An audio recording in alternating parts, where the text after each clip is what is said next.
Hi everyone, welcome to Signed Blue Belle. My name is Amanda. This is my second video, and I guess I was gonna talk about more about me and this channel and what it's about. One of my subscribers, who was the first subscriber, suggested that I share more about me and about this channel. I really hope the heater is not going to be bothersome because it's going to be a hum in the background on and off. There's nowhere to get away from that. Anyway, so I'm Amanda. I'm 32. I live in New York State.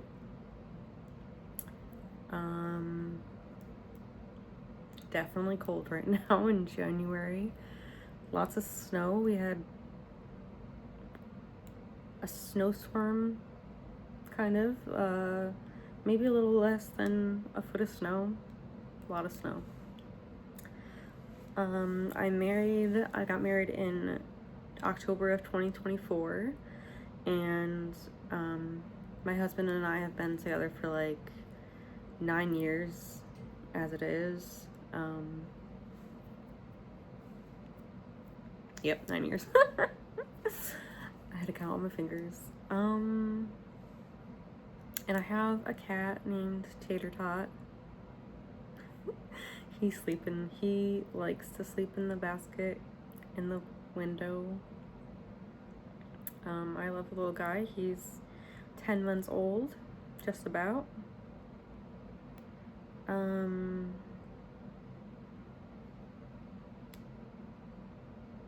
So those are a few of like my main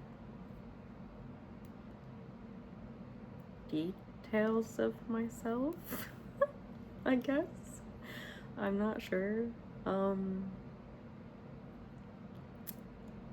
I wanted to start a vlog, and I wanted to like so many times, and I never did.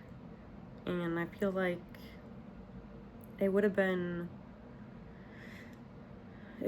good to see the ups and downs and progress and, you know, everything of my life.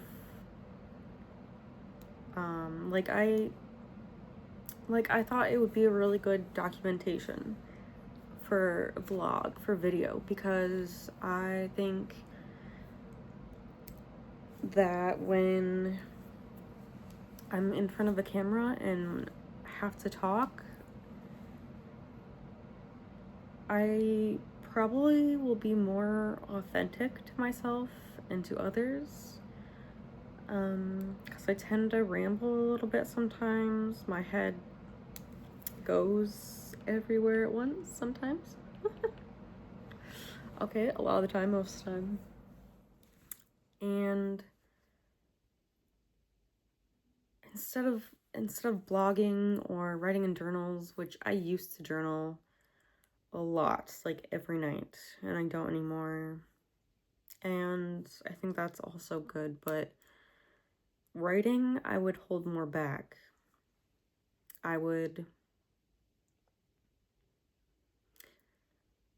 My perfectionism would get in the way. I would definitely overthink it, rewrite.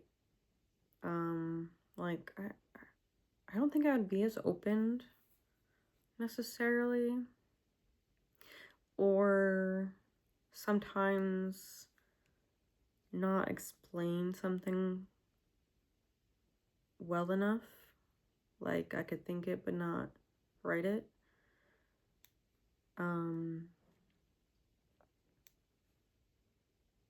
And so this way with like,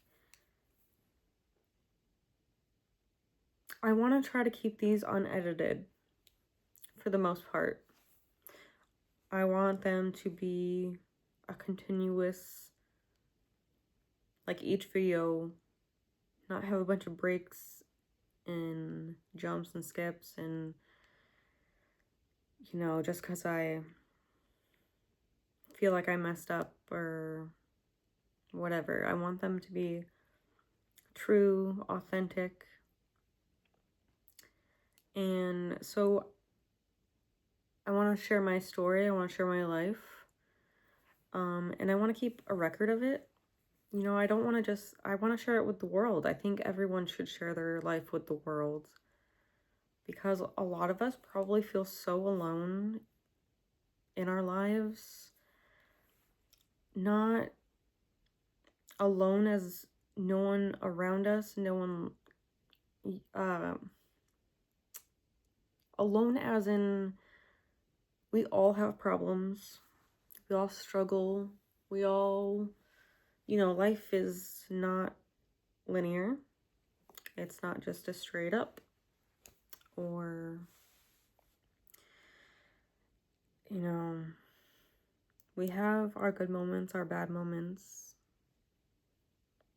and we could learn from one another. And, you know, sometimes I have these great ideas or thoughts, and I never write them down. I never record them. And this is another good way to do that. I want to share my thoughts, feelings, ideas to the world. Document. Sorry, I just thought of a professor saying document, document, document. For school, well, that's a crazy roller coaster in itself, my school career. And yeah, so okay, I guess briefly go through it, start from the beginning. I was born and raised here in New York, same area, haven't left.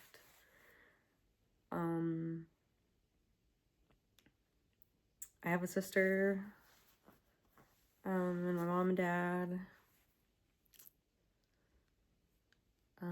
I switched school districts after 5th grade. So pre-K to 5th grade, I was in one elementary school, and then 6th to 12th, I was in a different district. I don't really remember, but I wasn't really in pre-K that much. They still graduated me, but I guess I was in the hospital a lot for my asthma, which I don't really remember. It's probably a good thing. My childhood was pretty good.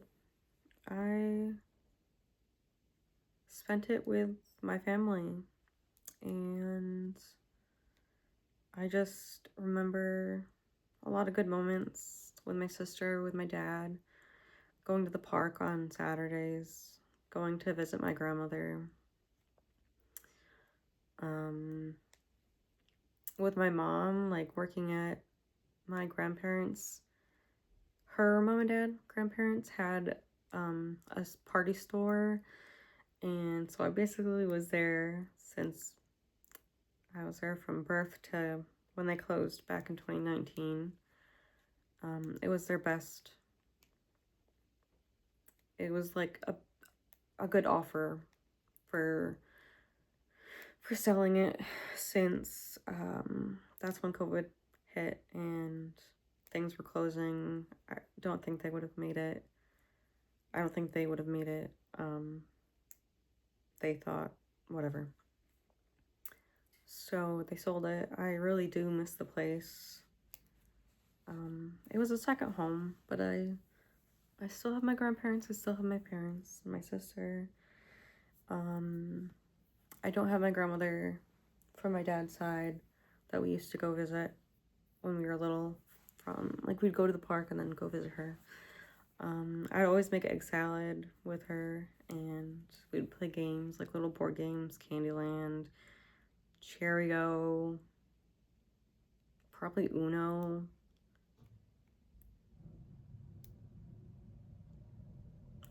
Those are the most I remember, I guess.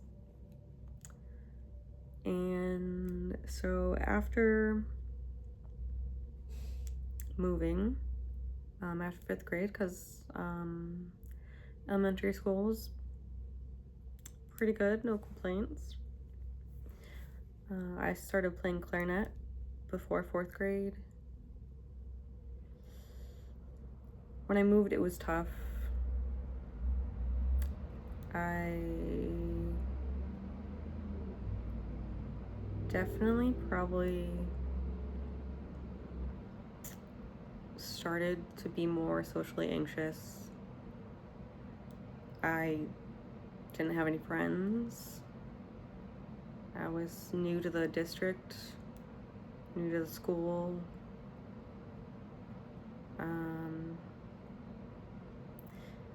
I think from 5th grade to 6th grade was a very hard transition in my life.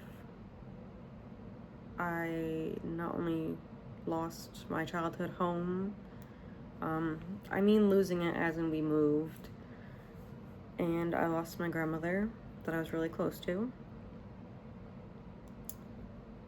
During those years, sometime in there,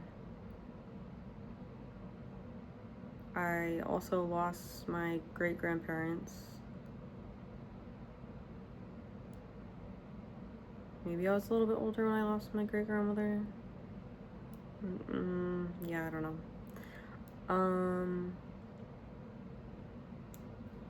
And I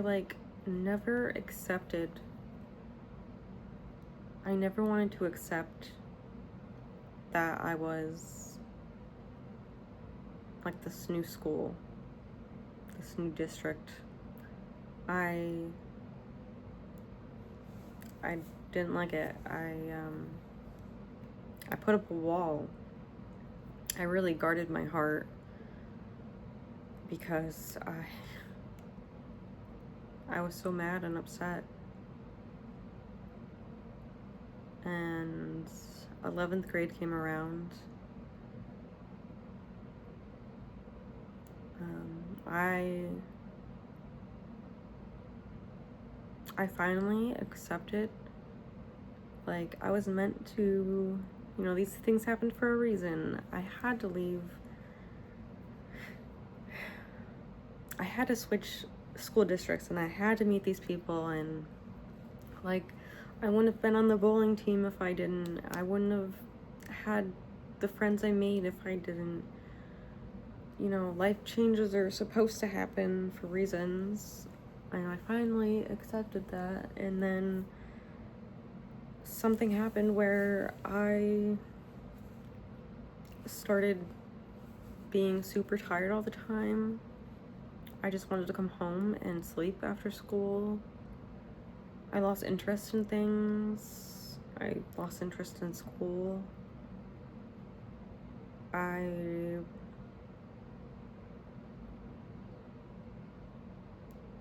lost feelings in a way. I think I was quite numb. But then it turned into being upset all the time, deep depression. At the end of my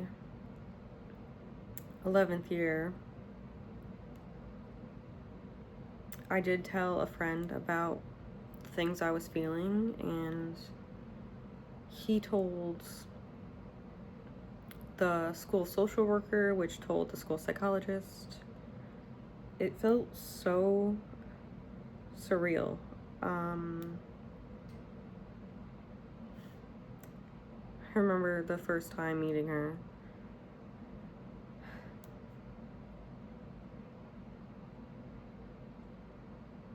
It felt like something out of a movie. Getting taken out of class and walking down the halls to our office. I was so scared and so was like, what's happening? And we talked, and she brought up about depression and anxiety, and you know, she brought up telling my parents about this.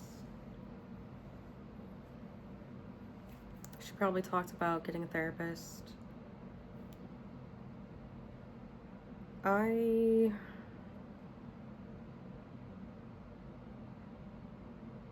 couldn't tell my parents right away. And I was also getting panic attacks or anxiety attacks. Whichever. They're different, but whatever.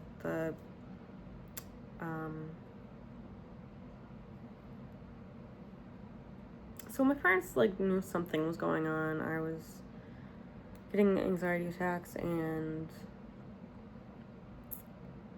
you know, I was different, wanting to sleep all the time and stuff.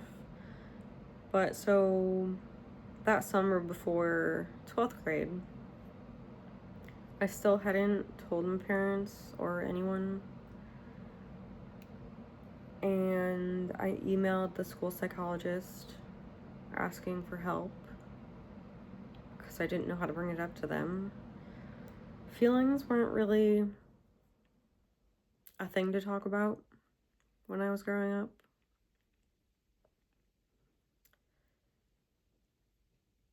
So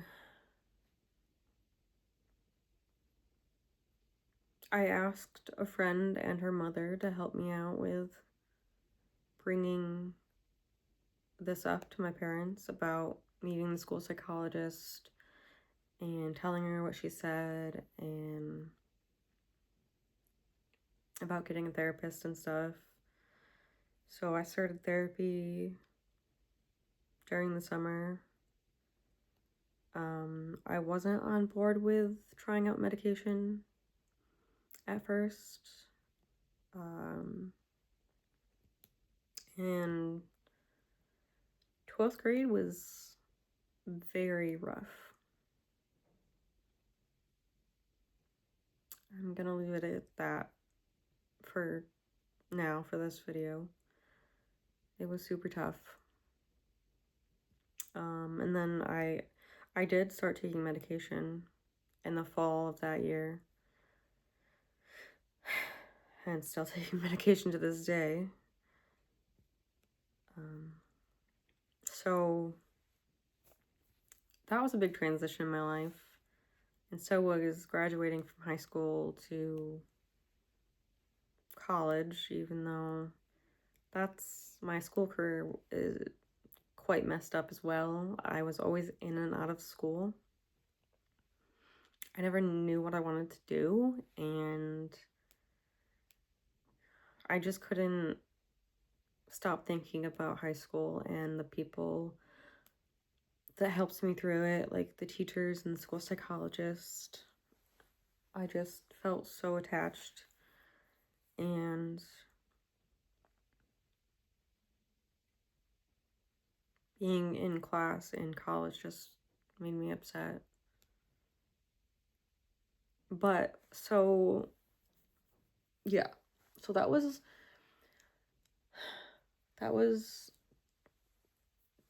2010, the end of my junior year. So I guess I would say I was diagnosed with depression and anxiety from the school psychologist during that time when I went to therapist and a psychiatrist. Yeah, depression and anxiety. I graduated high school in 2011. School was on and off for quite a while. Even now, I don't know if I'm gonna go back or not. I have my associates in chemical dependency counseling, so I have my license to practice counseling people with drug and alcohol substance use disorders. That's another story of my job careers, my whatever, my career. Anyway, so I have seen since then so many different therapists, so many different psychiatrists. I tried like every medication out there possible.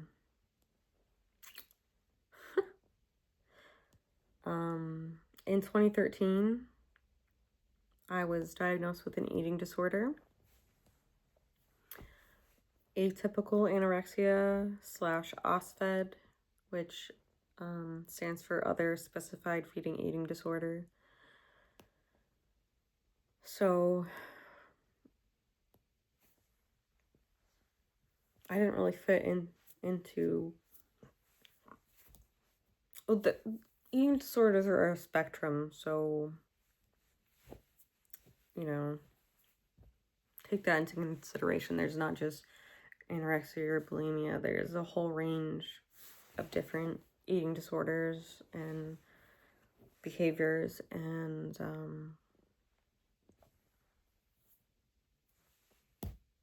I didn't fall into any specific really category. And so I started seeing a dietitian. I still see her. She's the longest I've been with for treatment team. I've stuck with her.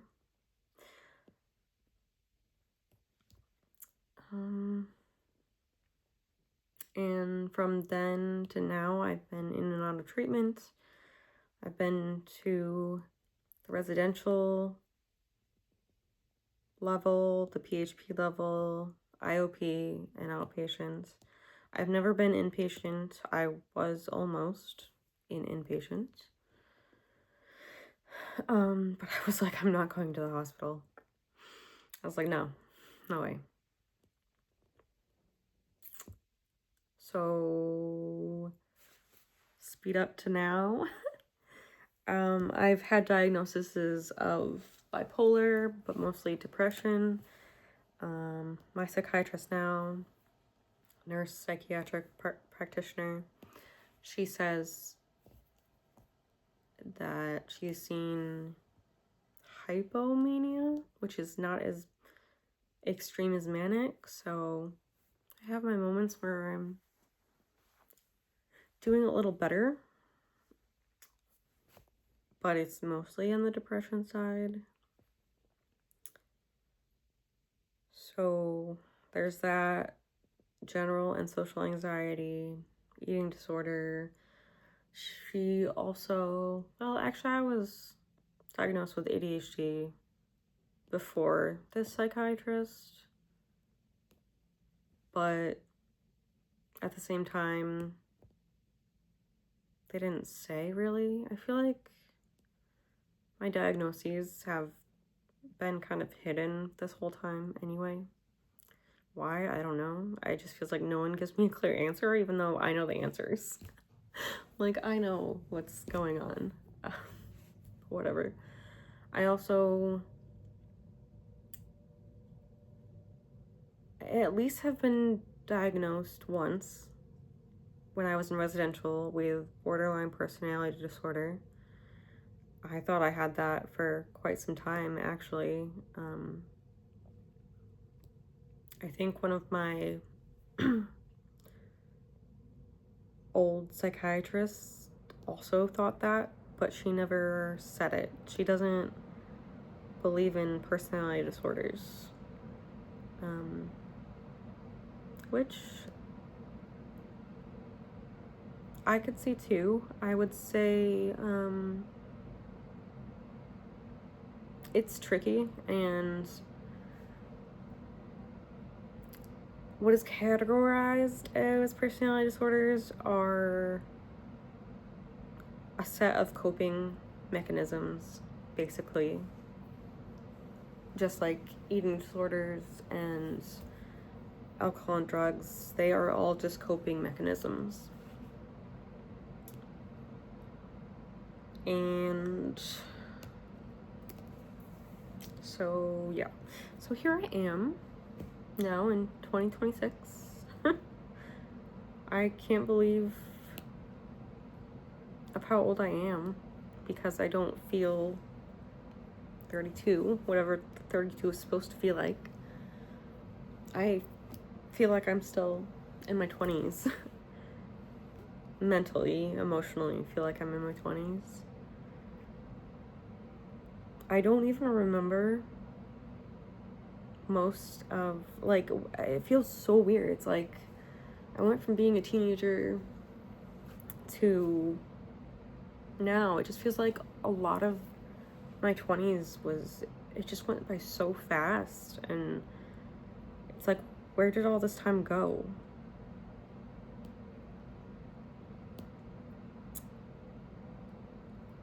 Like, it just feels so weird. So that's a big chunk of things. I did kind of go off and explain a little things further. I'll probably break up things even more and talk about them in individual videos. But here I am, and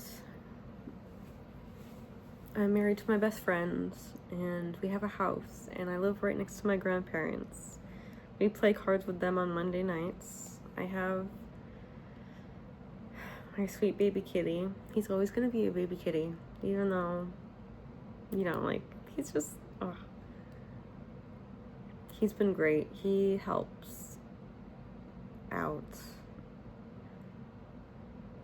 Without him, this house would feel too empty. I needed him to be in our lives. Definitely an angel in disguise. We didn't even pick him out, actually. My husband had a coworker who brought in a stray cat who had kittens, and she was giving them away, and Tater Tot was the one that she could catch and put in a cage so that my husband could bring him home. I guess the rest were female. I think there was 4 of them, so it was Tater Tot and 3 females. We got lucky with Tater Tot. We named him at first for several days. We didn't have a name for him, but he's our little potato, and I call him my sweet potato. He looks like an upside down, like, loaded sweet potato, because he's an orange tabby. That would help. He has a white, like, underneath his chin and his belly and everything, so that would be like the marshmallows on the top. He's not a bright orange, he's like a brown orange. So, like, sweet potato. Well, sweet potato is kind of a bright orange, but he's not as bright as a sweet potato. But he's something. So yeah, that was kind of all over the place. I tried to stick to something, but my mind goes from one thing to the next. So basically, summary, I talked about a little bit about me and my life, my timeline, and my mental health diagnoses. I didn't really talk about work or school for college and stuff, but I can talk about that later. I talked about now, what's happening now.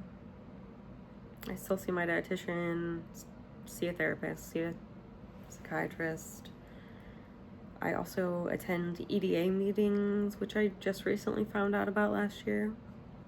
Eating Disorder Anonymous. If you're interested, you can look them up online. EDA meetings. They're online. I don't have anything around here that's in person. And also, I talked about why I wanted to do this vlog series. To document, to share, to connect.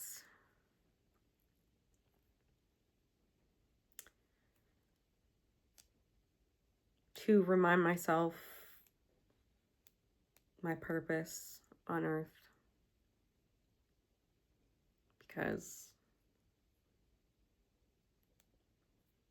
I struggle with purpose right now, especially since I'm not working. But yeah, that was a lot. I almost hit some walls there, and I was gonna like end the video, but I continued. And that was a lot to take in, so I guess I'll leave it at that. It's a lot to take in at one time, probably. And